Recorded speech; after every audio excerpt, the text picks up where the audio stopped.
Hello students, कैसे हैं? तो स्टूडेंट्स, आज हम क्लास 7 इंग्लिश बुक का नाम है पूर्वी। तो इसके चैप्टर 1 के यूनिट नंबर 2 ट्राई अगेन। तो इसका हम लेटस डिस्कस और लेटस रीड हम प्रीवियस वीडियो में देख चुके हैं। इस वीडियो में हम लेटस थिंक एंड रिफ्लेक्ट और उसके आगे के पार्ट को कवर करने वाले हैं। तो आइए चलिए वीडियो शुरू करते हैं। Read the extracts given below. नीचे जो एक्सट्रैक्ट दिया गया है उसे रीड करिए and answer the question that follow, और क्वेश्चंस के आंसर दीजिए। एक्सट्रैक्ट है, he flung himself down in low despair as grieved as man could be. उसने अपने आप को बहुत गहरी निराशा में नीचे बैठा लिया और इतना ज्यादा उदास हो गया जितना कि कोई मैन हो सकता था। And after a while he pondered there, और कुछ समय के बाद में वह विचार करने लगा।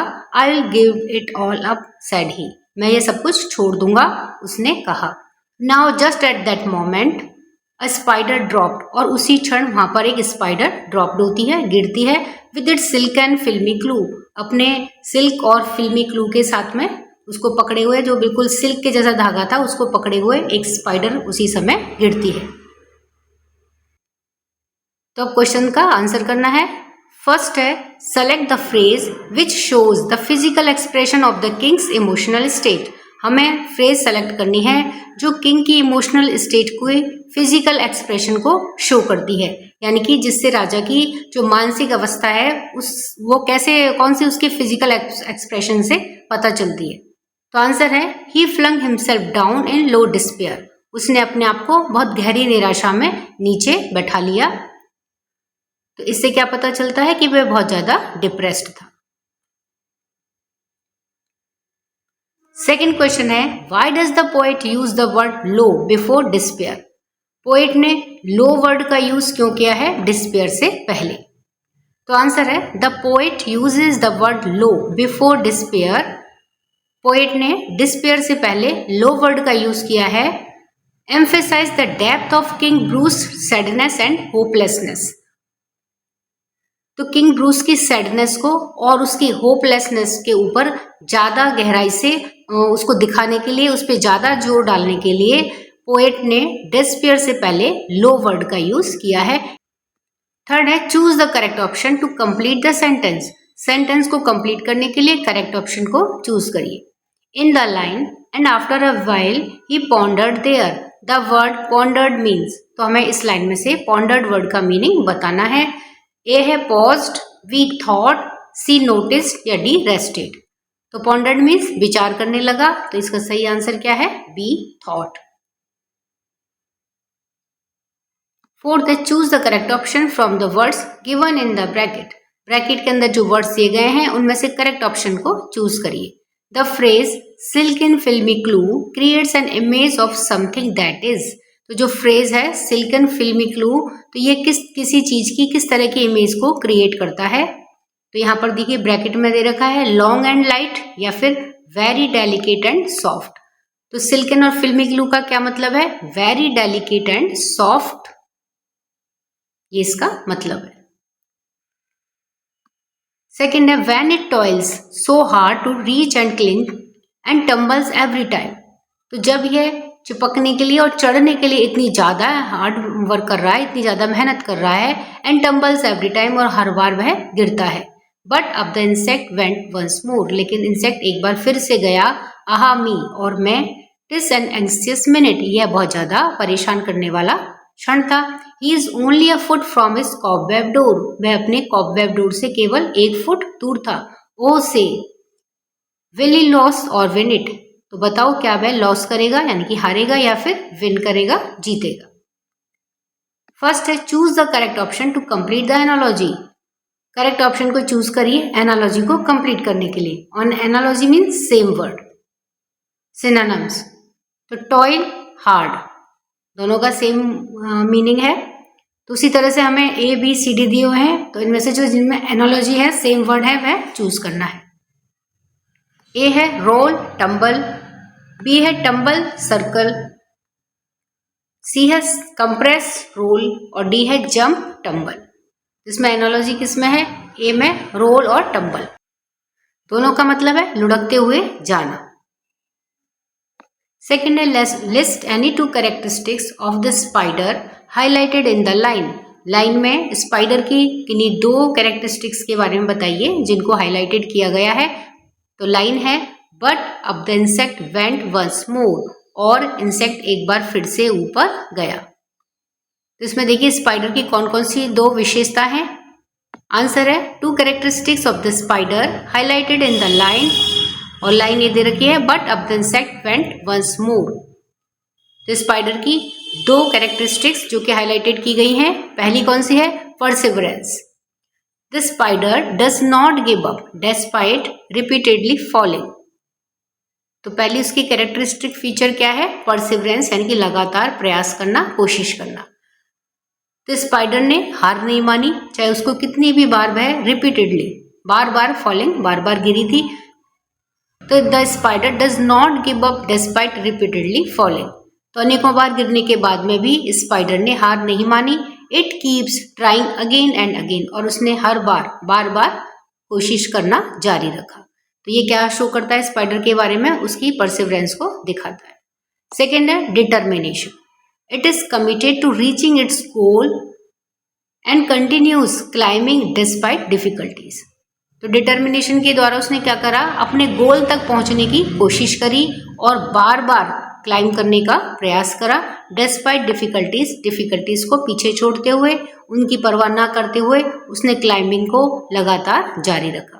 तो ये स्पाइडर के बारे में क्या शो करता है कि वह बहुत ज्यादा डिटरमाइंड थी। थर्ड है choose the correct option to complete the sentence. Sentence को कंप्लीट करने के लिए करेक्ट ऑप्शन को चूज करिए। The expression aha me in the extract indicates a sense of. जो एक्सप्रेशन है आहा मी, अरे मैं, ये एक्सट्रैक्ट के अंदर किस तरह के सेंस को इंडिकेट करता है। ए है हैप्पीनेस, बी स्ट्रेस को, सी रिलीफ को, या डी लोनलीनेस को। तो आहा मी कौन सा एक्सप्रेशन को शो करता है, बी है स्ट्रेस को शो करता है।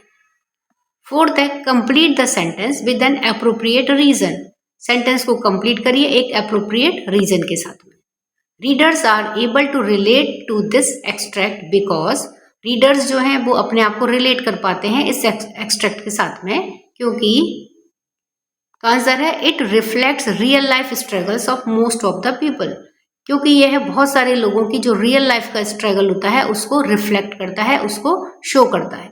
वेयर पीपुल फेस फेलियर्स, जहाँ पर कि लोग फेलियर्स को फेस करते हैं, and teaches them to keep trying with perseverance and determination to achieve success. और क्या टीच करता है, क्या बताता है कि उन्हें अपनी परसिवरेंस के साथ और डिटर्मिनेशन के साथ में लगातार कोशिश करते रहना चाहिए टू अचीव सक्सेस, सक्सेस को अचीव करने के लिए।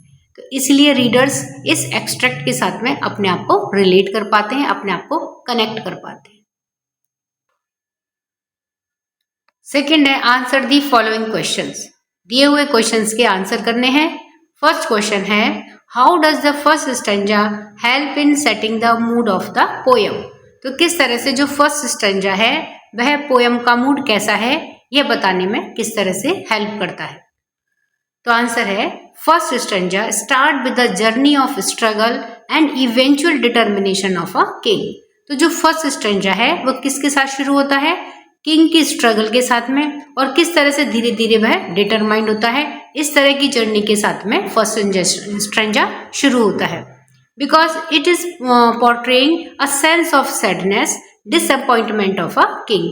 क्योंकि यह एक सैडनेस को और डिसअपॉइंटमेंट ऑफ ए किंग, राजा की जो निराशा है और सैडनेस है उसको शो करता है। किसके माध्यम से, चरित्र चित्रण करता हुआ चित्रों के माध्यम से उसे बताता है कि किस तरह से राजा सैडनेस था, डिसअपॉइंटमेंट था। These all problem reflects in real life of most of the people. और ये सारी जो प्रॉब्लम्स होती हैं ये बहुत सारे लोगों की रियल लाइफ में भी रिफ्लेक्ट होती हैं, आती हैं। सो इसलिए ड्यू टू दिस रीजन, इस वजह से the first stanza helps in setting the mood off the poem. तो इसलिए जो फर्स्ट स्टैंजा है वह पोयम के मूड को बताने में हेल्प करता है कि पोयम किस तरह की है। सेकेंड है describe how king Bruce attitude change from the beginning towards the end of the poem. Describe करिए कि किस तरह से किंग ब्रूस का एटीट्यूड बिगिनिंग से लेकर के जब पोएम में एंड तक जाते हैं तो वह किस तरह से चेंज होता है। तो आंसर है at the beginning of the poem. Poem की शुरुआत में किस तरह का होता है किंग ब्रूस का attitude. King Bruce felt defeated, hopeless and discouraged. तो सबसे पहले पोएम के शुरुआत में किंग का कैसा होता है एटीट्यूड कि वो बहुत डिफीटेड फेल्ट करते हैं, होपलेस हो जाते हैं और डिस्करेज्ड हो जाते हैं। At the end of the poem, और पोएम के एंड में उनका एटीट्यूड किस तरह से चेंज होता है। He feels inspired and motivated. वो क्या फील करते हैं, इंस्पायर्ड फील करते हैं और मोटिवेटेड होते हैं। Realising that persistence leads to success. और वो क्या रियलाइज करते हैं कि परसिस्टेंस यानी कि लगातार प्रयास करने से सक्सेस मिलती है। तो इस तरह से वो इंस्पायर्ड होते हैं और मोटिवेटेड होते हैं। क्वेश्चन थर्ड है the poet describes every action of the spider in great detail. Poet ने स्पाइडर के हर एक्शन को बहुत ज्यादा डिटेल में डिस्क्राइब किया है। What does this tells us about his attitude towards the spider. तो हमें ये क्या बताता है कि उसका एटीट्यूड स्पाइडर के प्रति कैसा था। तो हमें ये क्या बताता है कि उसका एटीट्यूड स्पाइडर के टुवर्ड्स स्पाइडर के प्रति उनका एटीट्यूड कैसा था। तो आंसर है the poet describes every action of the spider in great details. Poet ने स्पाइडर के हर एक्शन को बहुत ग्रेट डिटेल में, बहुत ज्यादा डिटेल में डिस्क्राइब किया है। Shows his deep admiration. तो वो क्या शो करता है, उसकी डीप एडमायरेशन को, क्यूरियोसिटी को and respect for its perseverance and determination. और उसकी परसिवरेंस को, लगातार प्रयास को और डिटर्मिनेशन के प्रति रिस्पेक्ट को शो करता है। Without avoiding the size of tiny creature. ये इसको अवॉइड करते हुए, यानी कि इस बात के ऊपर ज्यादा ध्यान ना देते हुए कि वह कितना ज्यादा टेनी क्रिएचर है, कितना ज्यादा छोटा प्राणी है। तो इस बात को अवॉइड करते हुए उन्होंने उसकी परसिवरेंस को और डिटर्मिनेशन को बहुत ज्यादा रिस्पेक्ट किया है, उसका एडमायरेशन किया है। Question number 4, how does the spider inspire us to overcome despair and not give up. तो स्पाइडर हमें किस तरह से इंस्पायर करती है कि हम हमारी निराशा से बाहर निकलें और कभी भी हार ना माने। आंसर है the spiders action teach us. Spider के जो एक्शन थे वो हमें बताते हैं, हमें सिखाते हैं that failure is not the end of life. कि जो फेलियर होती है, जब हम किसी काम में फेल हो जाते हैं तो वह हमारी लाइफ का एंड नहीं होती है, but rather a step towards success. बल्कि वह सक्सेस की तरफ एक और स्टेप होती है।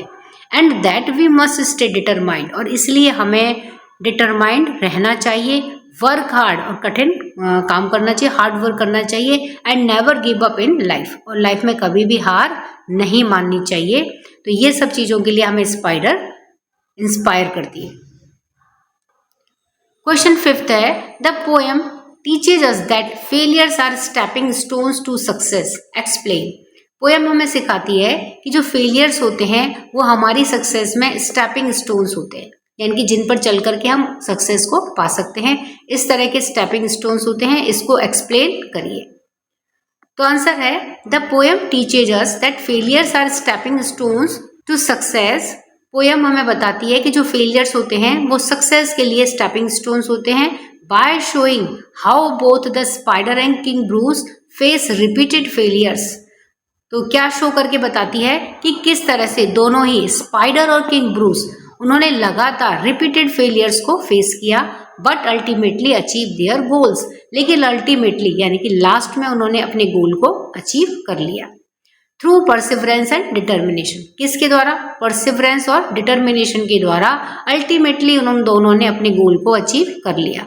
One more thing is important that, एक और चीज जो इम्पोर्टेंट है वह क्या है, व्हेन फेलियर्स यानी कि stepping stones are comes.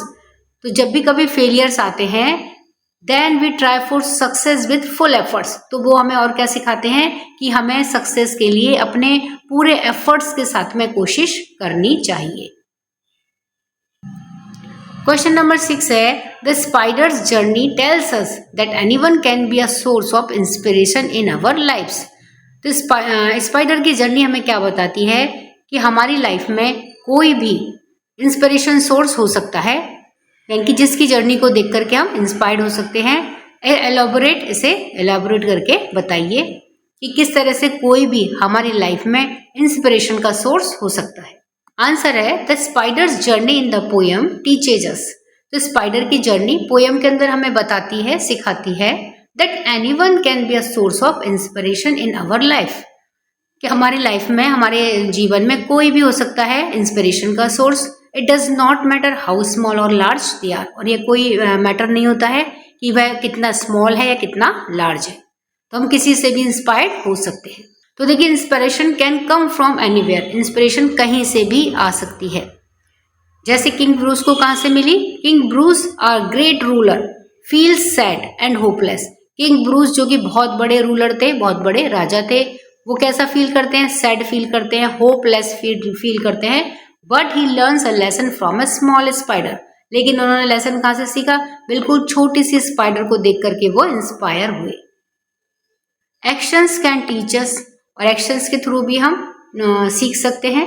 The spider keeps trying to reach his cobweb, spider ने अपनी कॉबवेब तक पहुंचने के लिए कोशिश जारी रखी, इवन आफ्टर फेलिंग 9 टाइम्स, और यहाँ तक कि 9 टाइम्स फेल होने के बाद में भी उसने अपनी कॉबवेब तक जाने की जो कोशिशें थी वो जारी रखी। This shows us that never giving up leads to success. तो ये हमें क्या शो करता है कि कभी भी अपनी सक्सेस को पाने के लिए हमें हार नहीं माननी चाहिए। तो एक्शंस के थ्रू भी हम मोटिवेट हो सकते हैं। मोटिवेशन कहीं से भी आ सकता है, इंस्पिरेशन कहीं से भी आ सकता है। Let us learn. फर्स्ट है right the opposites of the following words taken from the poem. Poem में से जो वर्ड्स लिए गए हैं उनके अपोजिट्स बताइए। फर्स्ट है अप, तो इसका अपोजिट होगा डाउन। सेकेंड है fast slow, glad sad, win loss, succeed fail. Second है choose the correct meaning of the underlined words in the following sentence. दिए हुए सेंटेंस में जो अंडरलाइंड वर्ड्स हैं उनके करेक्ट मीनिंग को चूज करना है। From the box given below, और जो बॉक्स नीचे दिया गया है उसके अंदर ये मीनिंग है, तो इन मीनिंग्स में जो करेक्ट मीनिंग है उनको हमें चूज करना है। Frame sentences of your own for these words, और इन वर्ड्स के लिए आपको अपने सेंटेंसेस भी फ्रेम करने हैं। तो देखिए, ये बॉक्स के अंदर वर्ड्स के मीनिंग दे रखे हैं और यहाँ नीचे सेंटेंस दे रखे हैं जिसमें अंडरलाइन वर्ड का ये बॉक्स के अंदर से हमें मीनिंग, करेक्ट मीनिंग को चूज करना है। फर्स्ट है please make every endeavour to arrive on time. तो एंडीवर का मतलब क्या होता है? यहाँ पे देखिए एंडीवर वर्ड को अंडरलाइन किया गया है, जिसका मतलब होता है एफर्ट। तो इनमें यहाँ पे 4 मीनिंग दे रखे हैं, तो इसमें से जो करेक्ट ऑप्शन है उसे हमें चूज करना है। तो देखिए एंडीवर का क्या मतलब है? An attempt to do something new और डिफिकल्ट, कुछ नया और डिफिकल्ट करने के लिए कोशिश करना, प्रयास करना। तो जो 3rd नंबर वाला है यह फर्स्ट का आंसर है एंडीवर का। अब इसको यूज करते हुए हमें सेंटेंस बनाना है। तो देखिए सेंटेंस क्या है? तो बच्चों आप भी अपने हिसाब से कोई भी सेंटेंस बना सकते हो, बस वर्ड को आपको यूज करना है सेंटेंस के अंदर। Mridul endeavour to learn a car driving was successful. तो मृदुल ने कार ड्राइविंग के लिए जो एफर्ट किए वो क्या था? वो सक्सेसफुल रहा था, यानी कि वह कार ड्राइविंग सीख गया था। सेकेंड है ants toil tirelessly to save food for rainy season. Ants rainy season के लिए फूड सेव करने के लिए बहुत ज्यादा हार्ड वर्क कर रही है। तो इसमें देखिए हमें टॉयल वर्ड को अंडरलाइन किया है, तो टॉयल का क्या मीनिंग है उसे हमें इस बॉक्स में से चूज करना है। तो क्या है? वर्क वेरी हार्ड एंड और फॉर अ लॉन्ग टाइम, बहुत ज्यादा हार्ड वर्क करना, फॉर अ लॉन्ग टाइम बहुत ज्यादा लंबे समय के लिए हार्ड वर्क करना। अब हमें इससे एक सेंटेंस बनाना है। तो सेंटेंस क्या है? Students toil in the exam time all day to get good marks. Students exam time में बहुत ज्यादा हार्ड वर्क करते हैं, किस लिए? गुड मार्क्स गेट करने के लिए। थर्ड है we encourage all students to strive to do their best. हमें सभी स्टूडेंट्स को एनकरेज करना चाहिए कि वे अपना बेस्ट करने के लिए कोशिश करें, मेहनत करें। तो यहाँ पर देखिए स्ट्राइव का क्या मतलब है? स्ट्राइव वर्ड को अंडरलाइन किया है। To try very hard to achieve something, कुछ अचीव करने के लिए बहुत ज्यादा हार्ड करना, बहुत ज्यादा मेहनत करने की कोशिश करना। सेंटेंस है कि student should strive to fulfil their dreams, कि स्टूडेंट्स को अपने ड्रीम्स को फुलफिल करने के लिए हार्ड वर्क करना चाहिए, बहुत ज़्यादा कठिन मेहनत करनी चाहिए।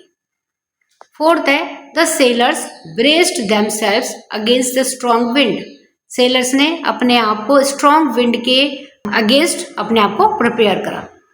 तो ब्रेस्ट यहाँ पे अंडरलाइन वर्ड है जिसका मतलब है कि prepare themselves for something difficult, अपने आप को किसी बहुत ज्यादा डिफिकल्ट चीज के लिए प्रिपेयर करना। सेंटेंस है people braced themselves against earthquake, लोगों ने अपने आप को अर्थक्वेक के अगेंस्ट प्रिपेयर किया। थर्ड है the poem uses words that show distance. Poem के अंदर ऐसे वर्ड्स यूज किए गए हैं जो डिस्टेंस को शो करते हैं। For example a long way up, inch by inch, higher and higher, half yard higher. तो ये सारे वर्ड्स क्या शो करते हैं? डिस्टेंस को शो करते हैं। क्लासीफाई द वर्ड्स और phrases in the box given below. नीचे बॉक्स के अंदर जो वर्ड्स या फ्रेजेस दी गई हैं उनको क्लासीफाई करिए based on the distance, distance के बेस के आधार पर। फार और नियर, यानी कि वो फार वाले वर्ड है या नियर से मिलता जुलता है, तो इन दो के अंदर उनको क्लासीफाई करना है। And right in the space provided, और जो स्पेस दिया गया है उसके अंदर उन्हें लिखिए। You may take the help of a dictionary, और आप डिक्शनरी की हेल्प ले सकते हैं। तो यहाँ पर देखिए ये बॉक्स है जिसके अंदर ये वर्ड्स दिए गए हैं और इन्हें हमें क्लासीफाई करना है किसमें, कि whether they are in far group और इन नियर ग्रुप। तो वर्ड्स हैं proximity, middle of nowhere, vicinity, adjacent, remoteness, yonder, afar, a stone's throw, light year, hairline, further. तो पहले हम इन वर्ड्स का मीनिंग देखते हैं, उसके बाद में हम इनको फार और नियर ग्रुप में क्लासीफाई करेंगे। तो देखिए ये फार और नियर इस तरह से दोनों को अलग अलग करके लिखा है। अब हमें बताना है कि कौन सा वर्ड फार ग्रुप में है और कौन सा वर्ड नियर ग्रुप में है। Proximity, the state of being near to somebody, something in distance और टाइम। तो किसी समबडी, किसी व्यक्ति या किसी चीज से बहुत ज्यादा लंबे टाइम तक दूर रहना, तो क्या होता है? प्रॉक्सिमिटी। तो ये बहुत ज्यादा रिमोटनेस को शो करता है, तो ये फार वाले ग्रुप में आएगा। मिडल ऑफ नोवेयर, जहाँ पे कोई भी ना हो, दूर दूर तक। In a place that is far away from other peoples houses और सिटीज, तो ऐसा प्लेस जो लोगों से, हाउसेज से और सिटीज से बहुत ज्यादा दूर हो। We got lost in the middle of nowhere, और जहां पर जाकर के हम खो भी सकते हैं, यानी कि जिसके बीच में हम कहीं खो जाए। तो रिमोट और आइसोलेटेड जो प्लेस होता है उसे क्या कहेंगे हम? Middle of nowhere. ऐसी जगह जो दूसरे लोगों, घरों से या शहरों से बहुत दूर हो, तो ये भी किसके ग्रुप में आएगा? फार वाले ग्रुप में आएगा, क्योंकि रिमोटनेस को या बहुत ज्यादा जो डिस्टेंस होती है उसको शो करता है। विसिनिटी, द एरिया नियर और सराउंडिंग अ पर्टिकुलर प्लेस, तो ये किसके लिए शो कर रहा है? कि कोई आसपास का ही एरिया है, क्योंकि द एरिया नियर, तो आसपास के एरिया के लिए क्या है? विसिनिटी, तो ये नियर वाले ग्रुप में आएगा। एडजेसेंट, सिचुएटेड नेक्स्ट टू और क्लोज टू समथिंग, किसी चीज के बिल्कुल पास में ही या बगल में, तो बिल्कुल क्लोज डिस्टेंस को शो कर रहा है, तो ये नियर वाले ग्रुप में आएगा। नेक्स्ट है remoteness, the fact of being far away in distance, यानी कि डिस्टेंस के मामले में बहुत ज्यादा दूर होना, रिमोटनेस को शो करता है, तो ये फार के ग्रुप में जाएगा। Yonder, in the place of or direction shown, place या फिर direction. Over there she lives in that town yonder, तो योंडर का मतलब होता है उधर का, तो जब कोई चीज बहुत ज्यादा दूर होती है तो हम क्या कहते हैं? उधर का। तो ये फार वाले ग्रुप में जाएगा। नेक्स्ट है अफार, एट और टू अ डिस्टेंस, यहां से लेकर के वहां तक की दूरी, इसका मतलब है ग्रेट डिस्टेंस, बहुत ज्यादा दूरी, तो ये फार वाले ग्रुप में क्लासिफाइड किया जाएगा। नेक्स्ट है a stone's throw, a short distance, तो ये कैसे डिस्टेंस को शो करता है? छोटी डिस्टेंस को। The sea life centre is just a stone's throw from the sea itself, समुद्र से पत्थर फेंकें उतनी दूरी पर है सी लाइफ सेंटर, यानी कि short distance. Light year is a unit of distance not time, तो ये डिस्टेंस की यूनिट है, टाइम की नहीं है। Used in astronomy to measure vast distances in space, space के अंदर, अंतरिक्ष में जब बहुत ज्यादा बड़ी डिस्टेंसेस को मेजर करना हो तो उसके लिए कौन सी यूनिट काम में लेते हैं? Light year. Hairline, used about a crack in something very thin, बहुत कम डिस्टेंस के लिए हेयर लाइन को यूज किया जाता है, तो इसे नियर ग्रुप में क्लासिफाई करेंगे। नेक्स्ट है further, a distance, she is far more intelligent than I thought, जितना मैंने सोचा उससे भी ज्यादा वह इंटेलिजेंट है। अब हम इनको देखते हैं कि whether they are in far group और इन नियर ग्रुप। तो देखिए फार ग्रुप में कौन कौन है, middle of nowhere, remoteness, yonder, afar, light year और फर्दर। तो ये सभी बहुत ज्यादा दूर के डिस्टेंस को शो करते हैं। और नियर में प्रॉक्सिमिटी, विसिनिटी, एडजेसेंट, अ स्टोन्स थ्रो और हेयर लाइन, ये सभी नियर वाले डिस्टेंस को शो करते हैं। नेक्स्ट है fourth, read the following line from the poem. Poem में से जो लाइन दी गई है उसे रीड करिए। तो लाइन है, toss a delicate thread it had to tread. Now repeat the line 5 to 6 times. अब इस लाइन को हमें 5 से लेकर के 6 टाइम तक रिपीट करना है। आर यू एबल टू से इट क्लियरली, अब आप क्या इसे क्लियरली बोल पा रहे हैं। Create more tongue twisters of your own, अब आपको कुछ और टंग ट्विस्टर क्रिएट करने हैं। तो देखिए इस लाइन को बोलने में थोड़ी सी हमारी जो टंग है वो थोड़ी ट्विस्ट हो जाती है। जैसे toss a delicate thread it had to tread, तो थ्रेड और ट्रेड कुछ एक जैसे वर्ड हैं। Toss a delicate thread it had to tread, toss a delicate thread it had to tread, toss a delicate thread it had to tread. इस तरह से students आपको 5 to 6 टाइम्स इसे बोलना है और आप इससे टंग ट्विस्टर क्रिएट कर सकते हैं। तो जैसे आपके लिए देखिए एक टंग ट्विस्टर बनाया है, wind would blow blue balloon, wind would blow blue balloon, wind would blow blue balloon, wind would blow blue balloon। तो अगर आपने भी कोई टंग ट्विस्टर क्रिएट करा है तो उसे कमेंट बॉक्स में शेयर करें।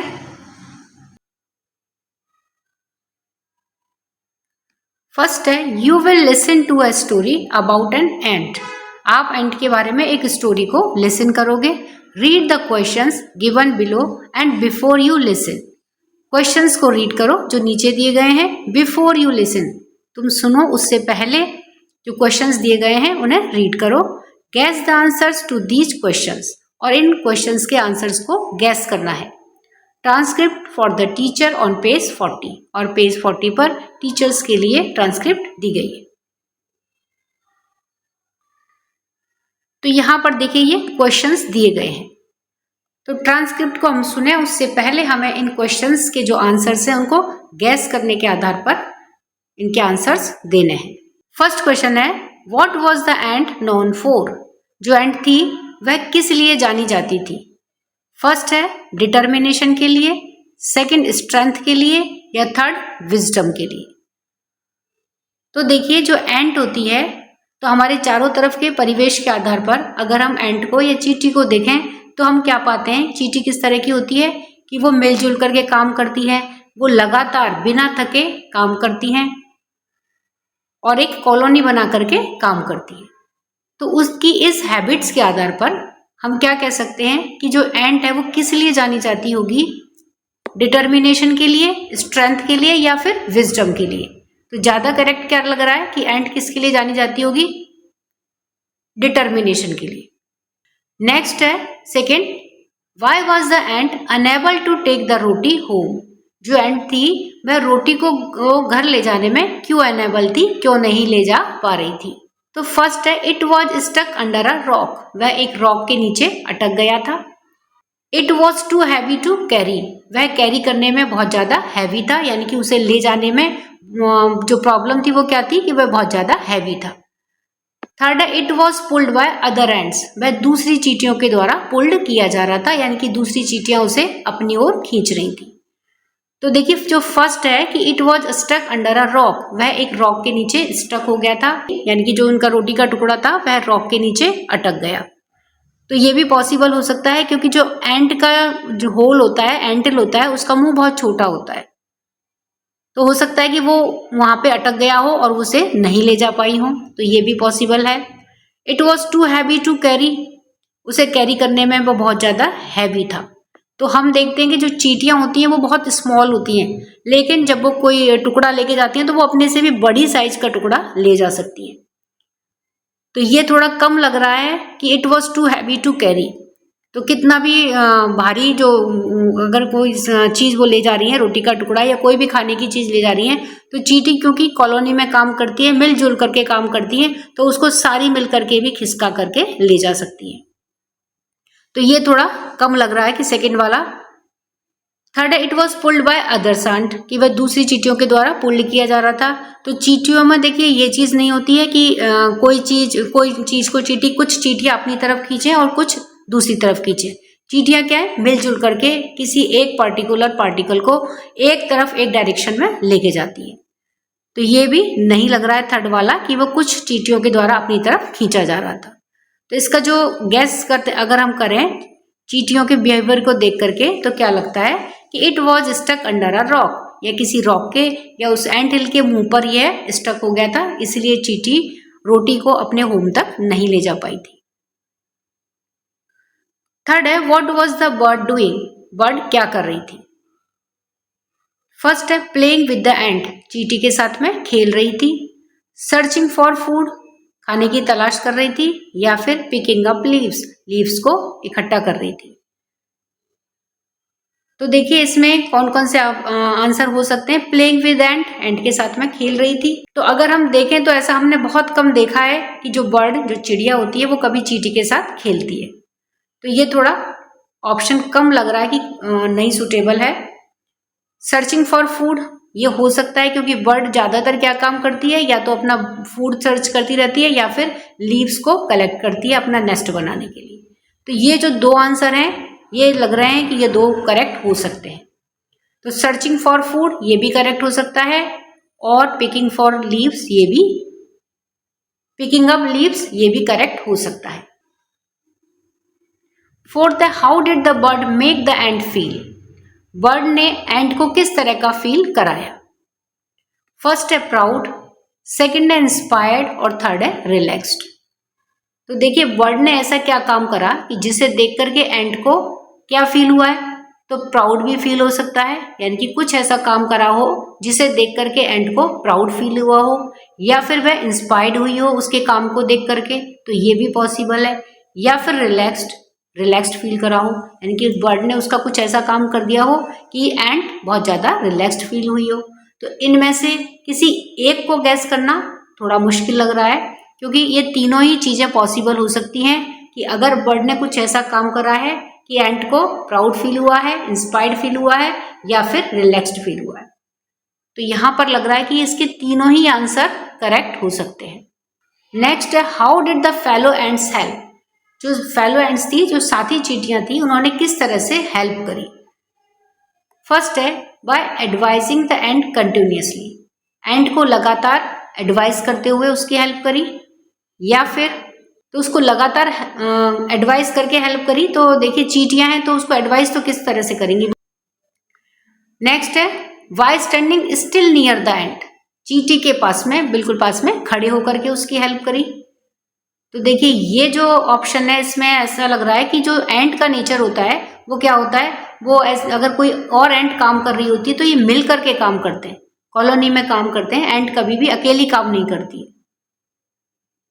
तो सारी चींटियां जब मिलकर के काम करती हैं तो बाकी की चींटियां उसके साथ में खड़ी नहीं रह सकती। तो इसलिए जो सेकंड वाला ऑप्शन है ये भी करेक्ट नहीं है। थर्ड है, by joining the ant in her efforts, उस एंट के साथ में उसके एफर्ट्स में जुड़ करके उसकी हेल्प करी। तो चींटियों के बिहेवियर को देख करके क्या लग रहा है कि एंट का बिहेवियर क्या होता है कि वो सब मिल करके काम करती हैं, कॉलोनी में काम करती हैं। तो उस आधार पर हम क्या कह सकते हैं कि जो थर्ड वाला ऑप्शन है कि by joining the ant in her efforts, उसके एफर्ट्स में जुड़ करके एंट की हेल्प करी। तो ये हम गैस कर सकते हैं कि ये वाला ऑप्शन सही है। अब हम ट्रांसक्रिप्ट को पढ़ते हैं और उसके बाद में देखते हैं कि हमारे कितने आंसर्स सही आते हैं। Transcripts, story about an ant. In a thick green forest, एक बिल्कुल हरे जंगल में, देयर लिव्ड अ लिटिल एंट, कौन रहती थी, एक छोटी सी लिटिल एंट, छोटी सी चींटी रहती थी। She was known for her determination and never giving up attitude, वह अपने डिटर्मिनेशन के लिए और कभी भी हार नहीं मानने वाले एटीट्यूड के लिए जानी जाती थी। वन सनी डे, एक दोपहर वाले दिन, the ant found a delicious piece of roti, ant को क्या मिला? एक रोटी का बहुत डेलिशियस पीस मिला। That was too big for her to carry alone, तो वो बहुत ज़्यादा बड़ा था। टू कैरी हर अलोन, उसे अकेले ले जाने के लिए वह बहुत ज़्यादा बड़ा था। दिस क्रम इज ह्यूज, क्रम का मतलब होता है बहुत छोटा टुकड़ा। तो दिस क्रम इज ह्यूज, यह टुकड़ा बहुत बड़ा था।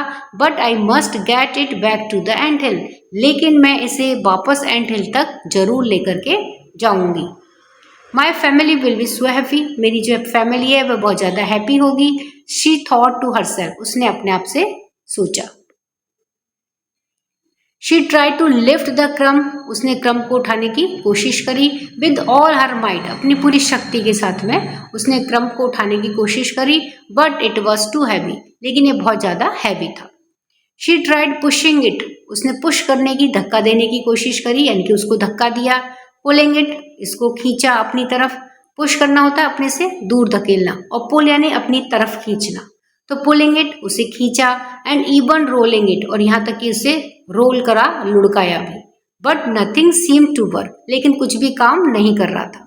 एग्जॉस्टेड एंड सैडेंड, परेशान और दुखी होकर के, she sat down and began to cry, वह नीचे बैठ गई और उसने रोना शुरू कर दिया। As the ant sat there, जब चींटी वहां बैठी थी, फीलिंग बीटन, और वह हारा हुआ महसूस कर रही थी, she noticed a small bird near by, तो उसने अपने पास में एक छोटी सी चिड़िया को नोटिस किया, उसको देखा। The bird was trying to build a nest, तो जो बर्ड थी वो एक नेस्ट बनाने की कोशिश कर रही थी। It picked up twigs and leaves, वो क्या करती? ट्विग्स को यानी कि तिनकों को और लीव्स को उठाती। But every time it tried to place them, और हर बार उन्हें वह जगह पर रखने की कोशिश करती। The wind would blow them away, तो विंड क्या करती? उनको उड़ा करके ले जाती। हाउएवर, फिर भी the bird did not give up, फिर भी जो बर्ड थी उसने हार नहीं मानी। इट कीप ट्राइंग, उसने ऐसा करना जारी रखा। ओवर एंड ओवर अगेन, बार बार, हर बार उसने ऐसा करना जारी रखा। अंटिल फाइनली, और अंत में, it managed to build a strong nest, और अंत में वह एक मजबूत सा नेस्ट बनाने में कामयाब हो गई। If that bird can keep trying and succeed, यदि यह बर्ड कोशिश करना जारी रख सकती है और सक्सीड हो सकती है, सफल हो सकती है, then I shouldn't give up either, तो फिर मैं क्यों हार मानूं? शी थॉट, उसने सोचा। फीलिंग इंस्पायर्ड, और कैसा महसूस करा? इंस्पायर्ड, उसने महसूस करते हुए क्या सोचा कि जब बर्ड इस तरह से कोशिश कर सकती है और सक्सीड हो सकती है, तो फिर मैं कोशिश क्यों ना करूं। डिटरमाइंड वंस मोर, और एक बार उसने फिर से डिटरमाइन किया, निश्चय किया। The ant gathered all her strength, ant ने क्या करा? अपनी जितनी भी शक्ति थी उसको इकट्ठा करा। And decided to try again, और फिर से कोशिश करने का निश्चय किया। She called her fellow ants for help, उसने जो अपनी साथी एंट्स थी, चींटियां थी, उनको हेल्प के लिए बुलाया। टुगेदर, साथ में। दे फॉर्म्ड अ चेन, उन्होंने क्या करा? एक चेन फॉर्म करी। एंड लिफ्टेड द क्रम, और उन्होंने जो क्रम था, टुकड़ा था, उसको उठा लिया। विद देयर कंबाइंड स्ट्रेंथ, अपनी कंबाइंड, जो उनकी सम्मिलित शक्ति थी, एक साथ जब वो जुड़ गई तो उनकी कंबाइंड स्ट्रेंथ हो गई, उसके साथ में उन्होंने उस क्रम को उठा लिया। स्लोली, धीरे धीरे, बट श्योरली, लेकिन निश्चित रूप से, दे कैरीड द क्रम बैक टू द एंट हिल, वे उस क्रम को एंट हिल तक वापस ले गई। तो ये स्टोरी है एंट की। वी डिड इट, हमने ये कर दिया। थैंक यू एवरीवन, हर किसी का धन्यवाद है। We showed that with team work and never giving up, हमने क्या दिखाया कि टीम वर्क के साथ में और कभी भी हार नहीं मानने के साथ में वी कैन अचीव एनीथिंग, हम कुछ भी अचीव कर सकते हैं। हमने इस बात को शो करा है, हमने इस बात को दिखाया है। The ant shouted excited and grateful, जो एंट थी वो कैसे चिल्लाई? बहुत एक्साइटेड और ग्रेटफुल होते हुए बहुत तेजी से चिल्लाई। She and her friends celebrated their success, उसने और उसकी फ्रेंड्स ने अपनी सक्सेस को सेलिब्रेट किया। We too should learn this lesson, तो हम भी ये लेसन सीख सकते हैं from the ants experience, ant के एक्सपीरियंस से, कि नेवर गिव अप, कभी भी हार नहीं माननी चाहिए। No matter how difficult the situation may seem, कोई फर्क नहीं पड़ता कि कितनी ज्यादा डिफिकल्ट सिचुएशन है, पर हमें कभी भी हार नहीं माननी चाहिए। हम ये एंट के एक्सपीरियंस से सीख सकते हैं। Hope you all like the story, आशा है कि आप सभी को ये स्टोरी पसंद आई होगी। Thank you. तो इस तरह से ये स्टोरी है। सेकेंड है now listen to the story once again. तो अब आप एक बार फिर से इस स्टोरी को लिसन करिए एंड एज यू लिसन, और जब आप लिसन करते हैं check whether your answers are correct, ये जो आपने आंसर किए थे वो करेक्ट हैं या नहीं। रेक्टिफाई वेयर एवर नीडेड, और उनको सही करिए जहां पर भी उनकी जरूरत है। तो देखिए फर्स्ट है what was the ant known for, ant किस लिए जानी जाती थी। तो यहाँ पर देखिए फर्स्ट आंसर क्या है, डिटर्मिनेशन। तो हमने भी फर्स्ट का आंसर क्या करा था, डिटर्मिनेशन। अब सेकंड क्वेश्चन को देखते हैं, why was the ant unable to take the roti home. जो एंट थी वो रोटी को घर ले जाने में अनेबल क्यों थी। It was stuck under a rock, it was too heavy to carry, या फिर it was pulled by other ants. तो इसमें देखिए जो सेकंड वाला आंसर है, हमने अभी स्टोरी में क्या पढ़ा था कि जो रोटी का टुकड़ा था वो बहुत ज्यादा हैवी था, इसलिए एंट उसे अपने एंट हिल तक नहीं ले जा पा रही थी। तो सेकंड है it was too heavy to carry, ये बहुत ज्यादा हैवी था कैरी करने के लिए। थर्ड है what was the bird doing, bird क्या कर रही थी, playing with the ant, searching for food, या फिर पिकिंग अप लीव्स। तो क्या कर रही थी बर्ड स्टोरी में, पिकिंग अप लीव्स, लीव्स को उठा रही थी। फोर्थ है how did the bird make the ant feel, bird ने एंट को कैसा फील कराया, प्राउड, इंस्पायर्ड या रिलैक्स्ड। तो सेकेंड आंसर है इंस्पायर्ड, बर्ड को देखकर के एंट कैसा फील करती है, इंस्पायर्ड फील करती है। फिफ्थ है how did the fellow ants help, जो फेलो एंट्स थी, जो साथी चींटियां थी, उन्होंने किस तरह से हेल्प करी। By advising the ant continuously, नहीं। By standing still near the ant, वो एंट के बिल्कुल पास में खड़ी हो गई थी, नहीं। या फिर by joining the ant in her efforts, उसके एफर्ट्स में जुड़ करके उन्होंने एंट की हेल्प करी। तो जो थर्ड वाला है वह आंसर सही है, करेक्ट है। चलिए अब आगे देखते हैं। Let us speak, narrate a personal experience about a time. तो आपको एक पर्सनल एक्सपीरियंस को नरेट करना है, लिखना है about a time when you were motivated, जब आप मोटिवेट हुए हो by someone or something to carry on and never give up. Someone किसी व्यक्ति के द्वारा या किसी चीज के द्वारा, टू कैरी ऑन यानी कि लगातार कोशिश करते रहने के लिए और कभी भी हार नहीं मानने के लिए। जब आप किसी व्यक्ति के द्वारा या किसी चीज को देख करके मोटिवेटेड हुए हों तो उस टाइम को लेकर के आपको एक पर्सनल एक्सपीरियंस नरेट करना है, लिखना है। योर परसिवरेंस हेल्प यू, और आप अपने लगातार जो आपने कोशिशें करी हैं उसके लिए आप हेल्प ले सकते हैं। Use the following sentence prompts as guide for your narration, और आप अपने जो कहानी कहने का जो तरीका है या जो आप कहेंगे उसके लिए आप सेंटेंस प्रॉम्प्ट्स को यूज कर सकते हैं।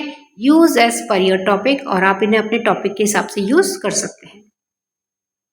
तो इसमें फर्स्ट है इंट्रोडक्शन, यानी कि जब भी आप कोई अपनी बात बताएंगे कि किस तरह से आप किसी चीज से मोटिवेट हुए हैं तो उसमें सबसे पहले आपको इंट्रोडक्शन बताना है। इंट्रोडक्शन में देखिए कि I remember a time when I felt like giving up. तो मैं उस वाले टाइम को याद करता हूँ जब मैंने बिल्कुल हार मानने का सोच लिया था। इट वॉज व्हेन, वह यह टाइम था। व्हेन फिर इससे आगे आप शुरू करेंगे अपनी बात, या फिर आप इस तरह से शुरू कर सकते हैं कि there was a moment in my life, मेरी लाइफ में एक मोमेंट आया था when I faced a big challenge, तो जब मैंने बहुत बिग चैलेंज को फेस किया था। इट हैपेंड व्हेन, ये तब घटित हुआ था जब, और फिर आप इस तरह से अपनी बात आगे शुरू कर सकते हैं। सेकेंड है डिस्क्राइब द चैलेंज। अब आपको क्या करना है, तो जो चैलेंज आपने फेस करा है उसको, उसके बारे में डिस्क्रिप्शन देना है, बताना है। तो उसके लिए देखिए आप किस तरह से शुरू कर सकते हैं कि द चैलेंज आई फेस्ड वर, जो चैलेंज जो मैंने फेस करा था वो ये था। Second, I was struggling with, मैं इस तरह की चीज के साथ में स्ट्रगल कर रहा था, तो उसके बारे में आपको यहाँ पे बताना है। या फिर the problem seemed too big, जो प्रॉब्लम थी वो बहुत ज्यादा बिग, बहुत ज्यादा बड़ी लग रही थी, बिकॉज, क्योंकि। तो इस तरह से आपको अपने चैलेंज के बारे में बताना है। थर्ड है फीलिंग डिसहार्टेंड, बहुत ज्यादा दिल टूटने जैसा महसूस करना। तो इसके लिए किस तरह से आप स्टार्ट कर सकते हैं कि एट फर्स्ट, सबसे पहले आई फेल्ट डिस्करेज्ड, मैंने कैसा महसूस किया, discouraged. And thought about giving up, और मैंने हार मानने का बिल्कुल सोच लिया था, बिकॉज, क्योंकि। अब इससे आगे आप अपना सेंटेंस स्टार्ट कर सकते हैं। या फिर I didn't think I could succeed, मैं नहीं सोचता था कि मैं सक्सेस हो पाऊंगा, बिकॉज, क्योंकि। या फिर आई फेल्ट अपसेट, मैं अपसेट महसूस करता था एंड वांटेड टू लीव, और मैं छोड़ना चाहता था, बिकॉज। उसमें आपको रीजन बताना है कि आप क्यों ऐसा करना चाहते थे। फोर्थ है द सोर्स ऑफ मोटिवेशन। अब आपको यहाँ पे किस तरह से, कौन से सोर्स से आपको मोटिवेशन मिला उसका नाम बताना है।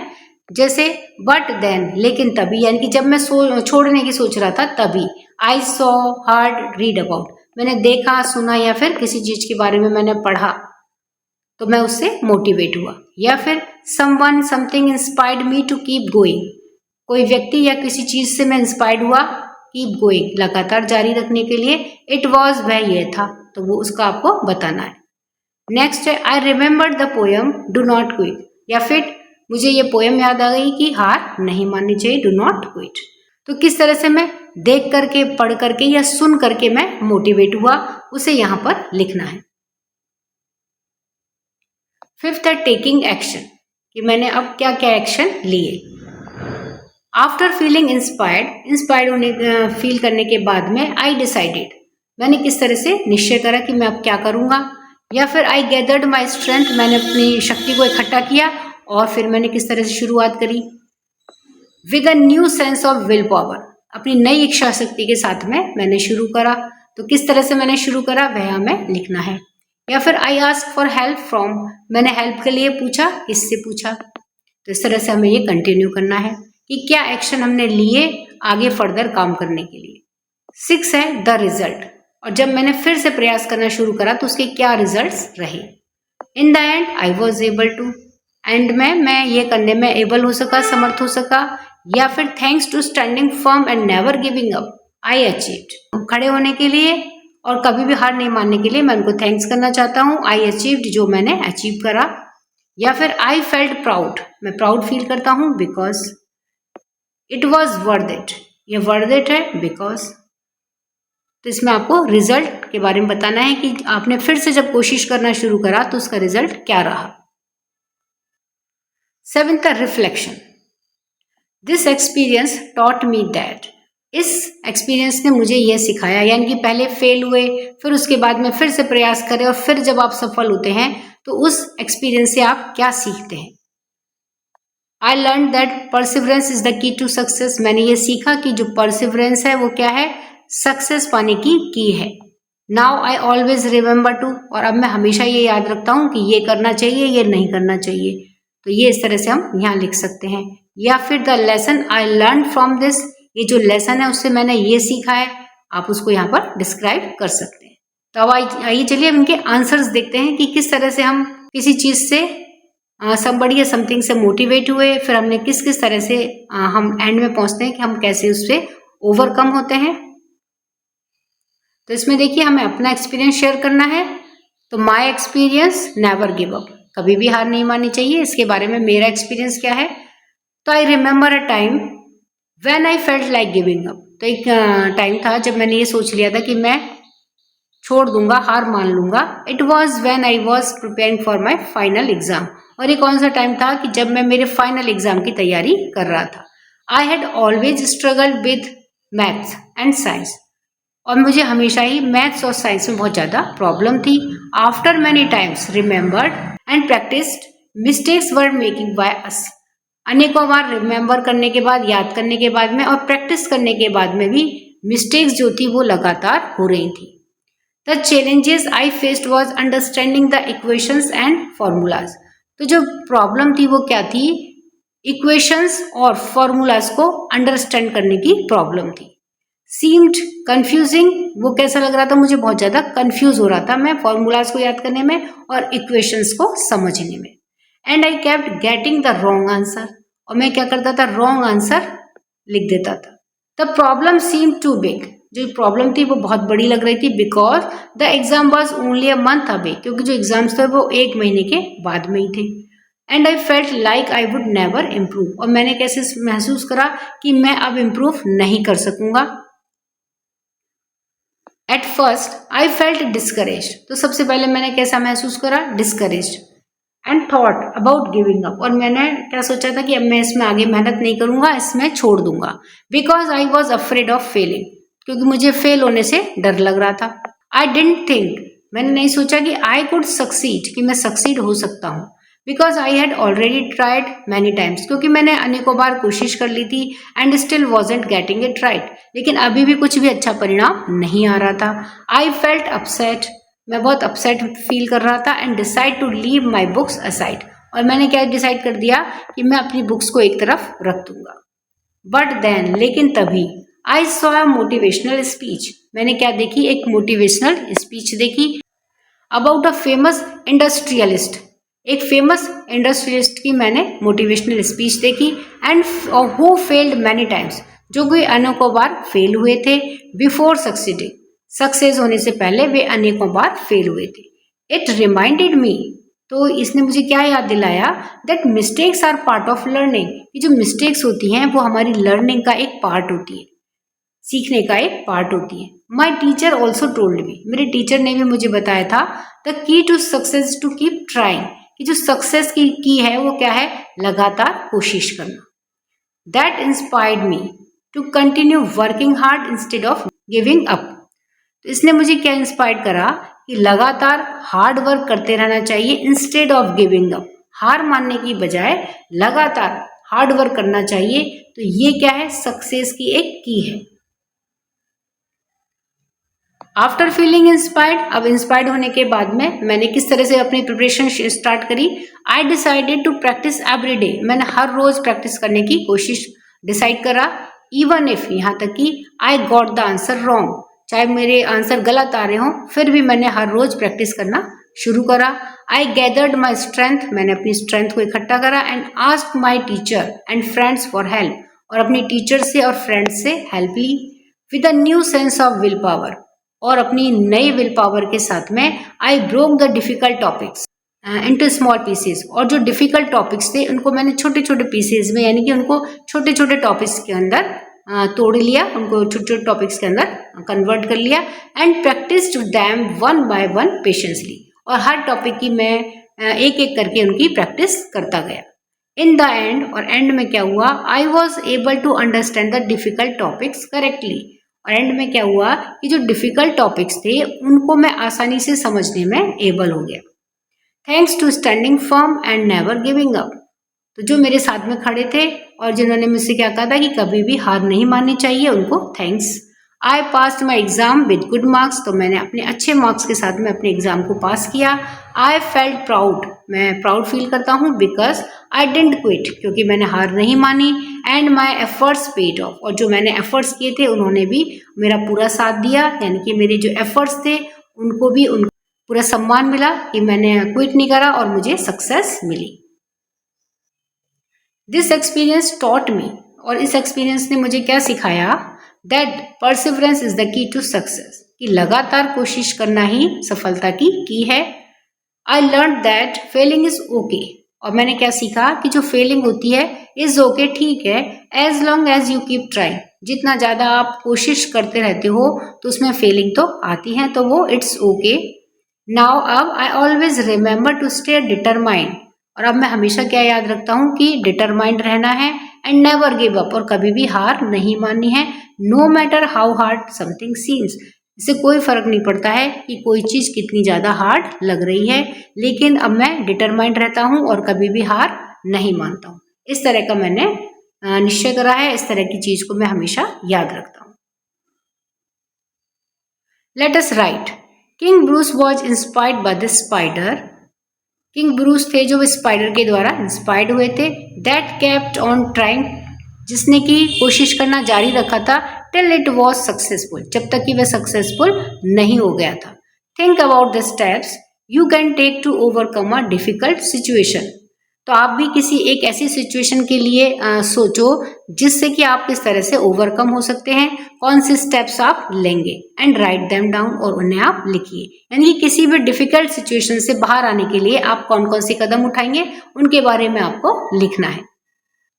तो आंसर है, to overcome a difficult situation, किसी भी डिफिकल्ट सिचुएशन से बाहर आने के लिए आई वुड स्टे काम, तो सबसे पहले मैं तो शांत रहूंगा, अंडरस्टैंड द प्रॉब्लम, उस प्रॉब्लम को समझने की कोशिश करूंगा, and think of possible solution, और उसके क्या पॉसिबल सोल्यूशन हो सकते हैं उनके बारे में सोचूंगा।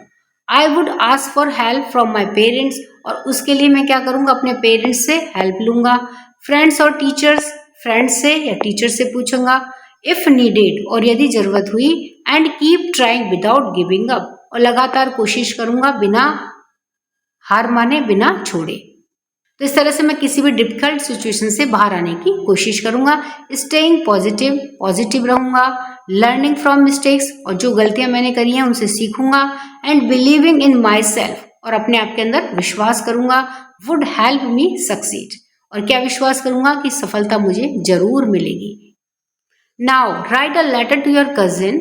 अब आपको अपने कजिन के लिए एक लेटर लिखना है on how you plan to overcome any difficult situation, कि किसी भी डिफिकल्ट सिचुएशन से बाहर आने के लिए आपने किस तरह से एक प्लान बनाया, इसके बारे में आपको अपने कजिन को एक लेटर लिखना है। Also advise not to quit and persevere, और आपको एडवाइस करनी है कि हार नहीं मानना है, लगातार कोशिश जारी रखनी है। इस तरह से उसको एडवाइस करनी है। Remember to use transition words like to begin with, और आप इसमें इन वर्ड्स को याद भी रखें, किस तरह से इन वर्ड्स से शुरू कर सकते हैं। To begin with, next, after that, then और finally. To share the steps of your plan, और अपने प्लान को शेयर करिए। You may begin this way, और आप इस तरह से शुरू कर सकते हैं। तो यहाँ पर देखिए लेटर लिखेंगे, तो ये एड्रेस दिया गया है 20 राजेंद्र नगर, जीवनपुर, 23 अगस्त 20। और यहाँ पे जैसे आप मोनिका को लेटर लिख रहे हैं, तो dear Monica, thank you for your letter asking me about, तुम्हारे लेटर के लिए थैंक यू। जैसे किस तरह से आप एक डिफिकल्ट सिचुएशन से बाहर आने के लिए आपने प्लान बनाया, तो अगर उसके बारे में पूछ रहे हैं तो आप क्या करेंगे कि thank you for your letter asking me about. इस तरह से अब आप अपने लेटर को स्टार्ट कर सकते हैं। You may and this way, और इस तरह से आप अपना लेटर को एंड कर सकते हैं कि योर अफेक्शनेटली दीपा, यानी कि दीपा मोनिका को लेटर लिख रही है। तो अब देखिए लेटर हम किस तरह से स्टार्ट करेंगे। तो देखिए यहाँ पे जिनको हम लेटर लिखे, पहले उसका एड्रेस कि 20 राजेंद्र नगर, जीवनपुर, 23 अगस्त 2020। उसके बाद में 20XX, 23 अगस्त 20XX। डियर मोनिका, तो मोनिका को हम लेटर लिख रहे हैं, तो dear Monica, to overcome a problem, किसी भी प्रॉब्लम से बाहर आने के लिए, आई विल स्टे काम, मैं शांत रहता हूँ।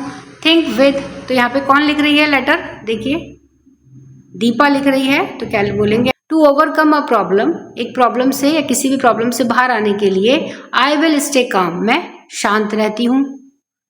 क्योंकि दीपा लेटर लिख रही है मोनिका को, तो आई विल स्टे काम, मैं शांत रहती हूँ।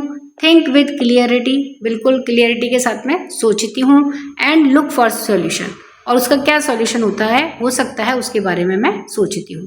देन, और उसके बाद में आई विल टेक हेल्प, मैं हेल्प लेती हूँ। इफ नीडेड, यदि ज़रूरत होती है तो फिर मैं हेल्प लेती हूँ। And try with full efforts, और अपने पूरे एफर्ट्स के साथ में कोशिश करती हूँ। लाइक द स्पाइडर, स्पाइडर के जैसे ही, I will never give up, मैं भी कभी हार नहीं मानती हूँ। ऑलवेज रिमेंबर, हमेशा याद रखो कि परसिवरेंस लीड्स टू सक्सेस, कि लगातार प्रयास करने से, लगातार कोशिश करने से सफलता जरूर मिलती है। Your affectionately Deepa. तो इस तरह से हम लेटर लिख सकते हैं कि किस तरह से हम डिफिकल्ट सिचुएशन से बाहर आए। Let us explore. फर्स्ट है collect folk songs in your own language, अपनी लैंग्वेज में, यानी कि जो भी आपकी लैंग्वेज है उसमें आपको फोक सॉन्ग्स को कलेक्ट करना है। That connects us with nature, और उन फोक सॉन्ग्स में नेचर के बारे में होना चाहिए जो हमें नेचर से कनेक्ट करते हो। And compile them as a class project, और उन्हें क्लास प्रोजेक्ट के रूप में कंपाइल करें, इकट्ठा करें। तो देखिए फोक सॉन्ग्स कौन कौन से हो सकते हैं, तो आंसर है we can collect Rajasthani folk songs, हम राजस्थानी फोक सॉन्ग्स को कलेक्ट कर सकते हैं। जैसे मोरिया आछो बोल्यो रे आधी रात मां, ये हमारा राजस्थानी सॉन्ग्स है। और गुजराती फोक सॉन्ग है लाइक तारो बहाल नो दरियो एंड मोर बनी थंगट कारे, ये गुजरात का फोक सॉन्ग है। दैट ब्यूटीफुली डिस्क्राइब नेचर, तो इन सॉन्ग्स में क्या है, नेचर के बारे में बहुत अच्छे से डिस्क्रिप्शन दिया गया है, नेचर के बारे में बहुत अच्छे से बताया गया है। पीकॉक्स के बारे में है, रिवर्स एंड सीजन्स के बारे में इन फोक सॉन्ग्स में बताया गया है। These songs show how closely Rajasthani and Gujarati culture are connected to nature, और ये सॉन्ग्स और क्या बताते हैं कि किस तरह से राजस्थानी और गुजराती कल्चर नेचर के साथ में कनेक्टेड है, नेचर के साथ में जुड़ा हुआ है।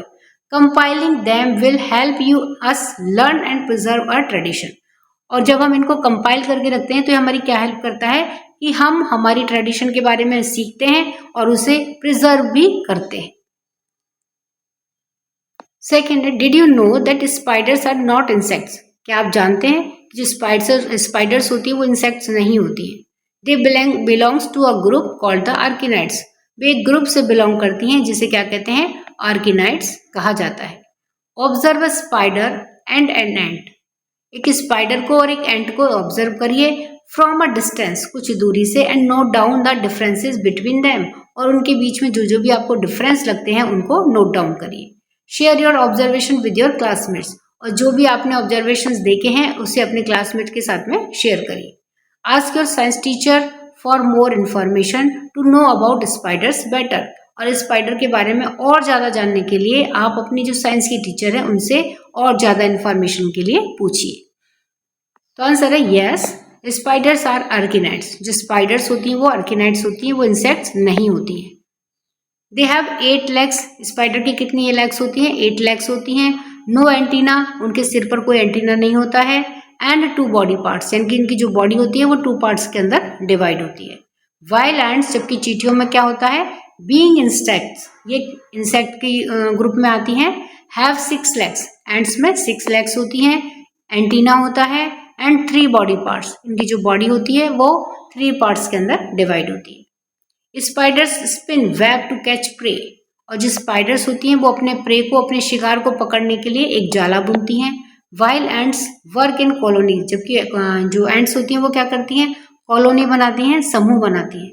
Observing both shows how different arachnids and insects are in structure and behaviour, और जब हम इनको दोनों को ऑब्जर्व करते हैं तो क्या पाते हैं कि आर्किनाइड्स और जो इंसेक्ट्स होते हैं ये स्ट्रक्चर में और बिहेवियर में बिल्कुल डिफरेंट होते हैं। तो इस तरह से स्पाइडर और एंट देखने में बिल्कुल दोनों छोटी छोटी कीड़े के जैसे लगते हैं, लेकिन बिल्कुल दोनों डिफरेंट है। थर्ड है, let us learn how to weave a spider web. तो आइए चलिए सीखते हैं कि किस तरह से जो स्पाइडर होती है वो अपने वेब को वीव करती है, किस तरह से बुनती है। तो इसमें देखिए कई सारे स्टेप्स दे रखे हैं।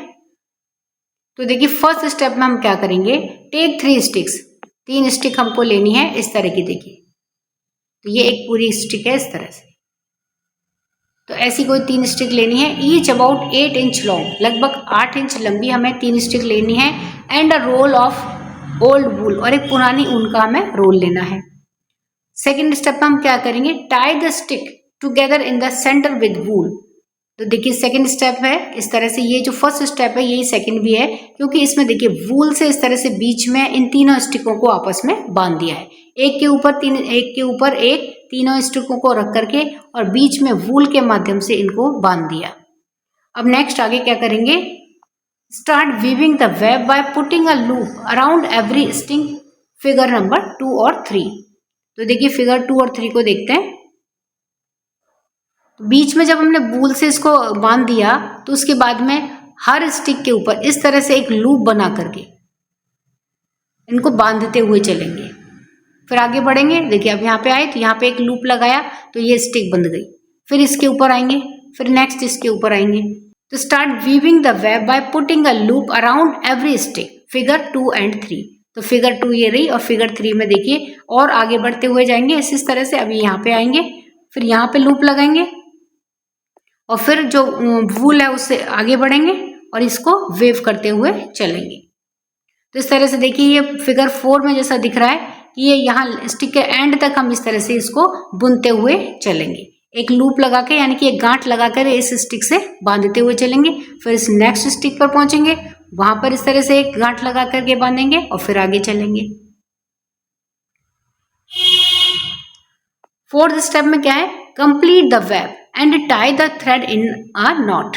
अब इस वेब को कंप्लीट करना है, और जो लास्ट में वूल रह जाती है उसका हमें क्या करेंगे, धागे से या वूल से नॉट लगा देनी है, गांठ लगानी है ऑन द स्टिक, स्टिक के ऊपर, where the web is complete. तो जहां पर भी वेब कंप्लीट हो जाए वहां पर, जैसा कि फिगर 4 में दिखाया गया है।